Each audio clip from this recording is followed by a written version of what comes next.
Deciding whether or not to transfer out of a defined benefit pension is a very big decision, with a lot of complex issues to consider.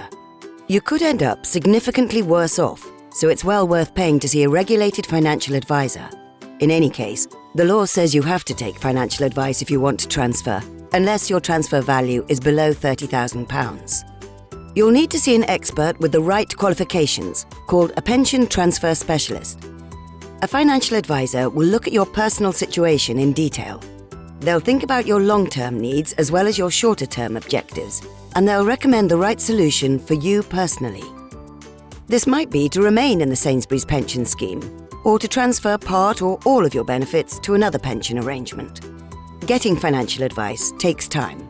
A transfer value is usually guaranteed for 3 months only, so if things take a bit longer, you'd have to ask for another transfer quote, and the value may be less this time. With this in mind, it's better to have an initial discussion with a financial advisor before you request a transfer value. You can request a transfer quote by contacting your scheme administrator. They must send you a transfer pack within a maximum of 3 months and 10 days, but it's usually much quicker than this. It's called a statement of entitlement and contains your transfer value plus lots of other information about your benefits. Your financial advisor will need to see this, but they may well need to ask the scheme administrator for other information too. The transfer value is the calculated value of all your benefits in the defined benefit pension scheme.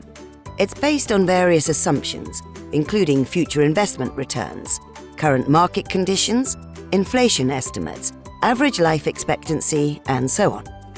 It's important to remember that your transfer value will fluctuate up and down over time. To proceed with a transfer, you'll need to return various documents to your scheme administrator. These may include a transfer form, details of the scheme or arrangement that will receive the transfer value, proof of identification, and usually a financial advice declaration to check that you've received appropriate financial advice. It's a good idea to ensure that your completed paperwork is returned to the administrator well in advance of the 3-month guarantee deadline. If your paperwork is received after the guarantee has expired, you'll need a new quote, and the transfer value could be lower. Once you've returned everything the administrator has asked for, they can process your transfer, sending the money directly to your new pension provider.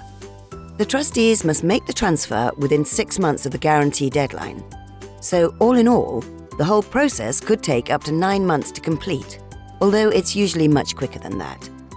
Watch our video on how to keep your money safe from scammers. You can find it on the pensions website, jspensions.co.uk.